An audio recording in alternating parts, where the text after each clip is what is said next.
होता है सर्दी जाड़े में जो खेतों में काम करते रहते हैं, रात की 2-2 बजे उठ के लाइटें चालू करना वगैरह, जो किसान के बेटे हैं वो अच्छी तरीके से समझ सकते हैं। जो राजशाही ठाट बाट से रहते हैं उनको तो मैं समझाना ही नहीं चाहता।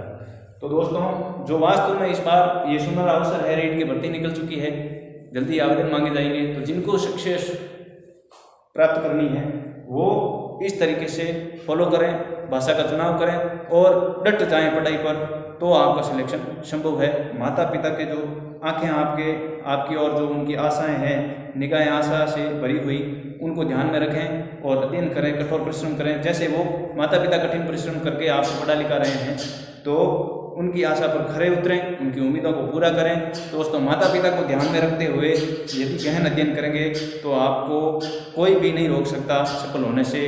धन्यवाद। दोस्तों नमस्कार, मैं हनुमान पंचारिया,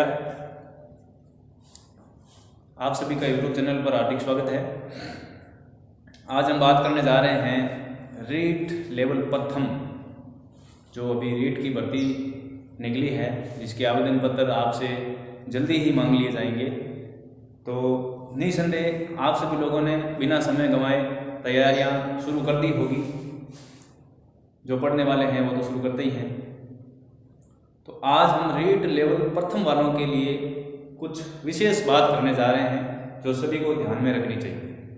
दोस्तों, सीधे टॉपिक पे आते हैं बिना समय गंवाए। रीट लेवल प्रथम में भाषा का चुनाव करना होता है, भाषा प्रथम और भाषा द्वितीय।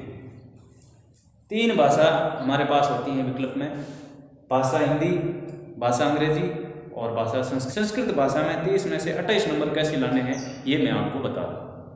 दोस्तों, हिंदी की तैयारी आपके की हुई है या करोगे तो टीचिंग मेथड यानी कि शिक्षण विधियाँ जो है वो हिंदी और संस्कृत की लगभग समान है। तो 15 नंबर का आपके सीधा फायदा हो रहा है संस्कृत लेने से। दूसरा ये है कि आपको शब्द रूप, धातु रूप, मतलब लकार जो है वो आपको याद करने हैं। वो आप याद कर लोगे तो आपके जो है संस्कृत में 30 में से 28 नंबर ध्यान से पढ़ोगे तो कोई नहीं रोक सकता है। दोस्तों, संस्कृत के लिए आपको बिल्कुल आप जीरो है संस्कृत में, तो शिक्षण विद्या के तो आपके नंबर हिंदी की तैयारी करने से साथ साथ में आ ही जाएंगे और आपको विशेष संस्कृत की भी थोड़ी सी देखनी है। किसी भी पब्लिकेशन की पुस्तक, गाइड, उसका आपको ध्यानपूर्वक अध्ययन करना है संस्कृत का। उसके बाद में कक्षा 6 से 8 तक की जो संस्कृत की पुस्तकें आती हैं उसका आपको अध्ययन करना है। पाठ के अंत में जो योग्यता विस्तार के जो प्रश्न हैं वो आपको हल करने हैं, जिससे आपका जो है संस्कृत का टॉपिक जो है क्लियर हो जाएगा। निसंदेह मैं गारंटी के साथ कह सकता हूँ कि आपके संस्कृत में 30 में से 28 कोई नहीं रोक सकता है, 30 में से 30 भी आ सकते हैं। कई उदाहरण हैं मेरे पास में, मेरे साथी जो लगे हुए थे 30 में से 30 नंबर संस्कृत में लाए थे। तुक्के बिल्कुल, मतलब हिंदी के साथ में इस संस्कृत की तैयारी आपकी हो जाएगी। थोड़े से आपको लकार, शब्द, धातु वगैरह है जो रूप है उनको याद करना पड़ेगा। बिल्कुल कम तैयारी में आपकी संस्कृत क्लियर हो जाएगी। अंग्रेजी में माथा पच्ची करोगे, समझ में कुछ आएगा नहीं। जिनकी अंग्रेजी अच्छी है वो ले सकते हैं। तो दोस्तों, आपको संस्कृत भाषा का द्वितीय के रूप में चुनाव करना है, प्रथम हिंदी की लेनी है और तैयारी दोस्तों नियमित रूप से करनी है।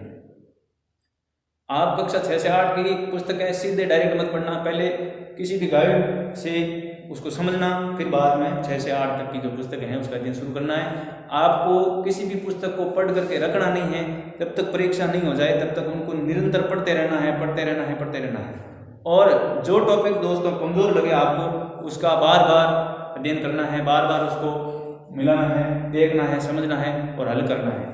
कंटेंट को समझना जरूरी होता है, केवल पढ़ना जरूरी नहीं होता है। अखबार अपन पढ़ के फेंक देते हैं, उस तरीके से किताबें पढ़कर नहीं फेंकनी है। आपको वास्तव में सिलेक्शन करना है, आप होना है, आपका सफलता प्राप्त करनी है तो आपको निरंतर अभ्यास करना है और गहनतापूर्ण अध्ययन करना है, नियमित अध्ययन करना है। बीच में आप 1 दिन पढ़े, 2 दिन नहीं पढ़े, उससे कोई मतलब नहीं है। आपके किए कराए पर पानी फिर जाएगा।